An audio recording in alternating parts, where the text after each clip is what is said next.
Here's an interesting sentence. Swatting at nearby hedges with his willow wand, he softly muttered the question that had been in his head all springtide.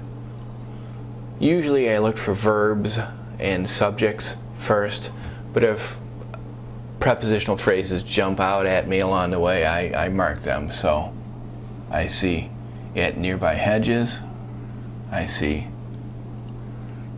with willow wand, I'm marking these prepositional phrases, and in his head, and we have to talk about all springtide. Let me look for the verbs. If those are the prepositional phrases, he muttered. There's an action verb, to mutter. And then had been. Had is the auxiliary verb, the helping verb with to be, with been. We've got here, I'll mark it here, but it goes for both, a linking verb. That, as you know, means a slightly different construction than if it's an action verb. Let's stick with this first verb. Who muttered?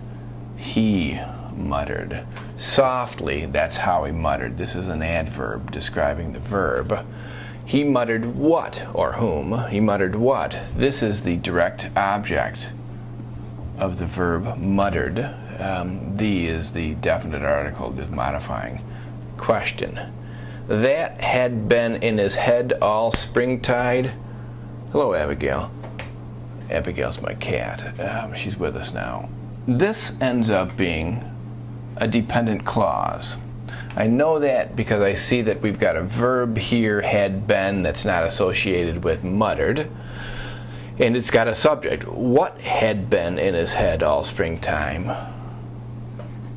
That had been in his head all springtide. I'll underline this subject as well. That had been in his head all springtide. Well, let's stick with this dependent clause. Because that is being used, I know that this is a relative clause. That's a relative pronoun. In is a preposition.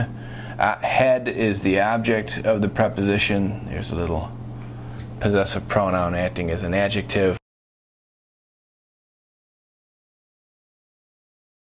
Springtide, all springtide. All, I suppose, is modifying springtide. We have to talk about what springtide is doing. Let's go back to in his head. Interesting prepositional phrase. It's got to work together to modify something. Normally with a linking verb, we're looking for a subject complement, a predicate noun or a predicate adjective.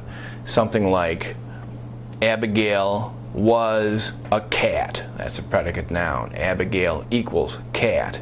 In this case, we've got that had been in his head. That equals in his head is in his head describing that or where it had been. In this case, I think this is probably adverbial, modifying the verb had been.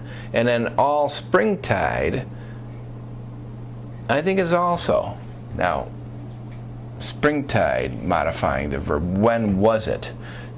Springtime, springtide. That entire clause locks down and functions as one unit, and in this case this relative clause operating together is adjectival. It's modifying question. Tell me more about the question. What question? The question that had been in his head all springtide. Now we've got the beginning of this sentence. Swatting at nearby hedges with his willow wand.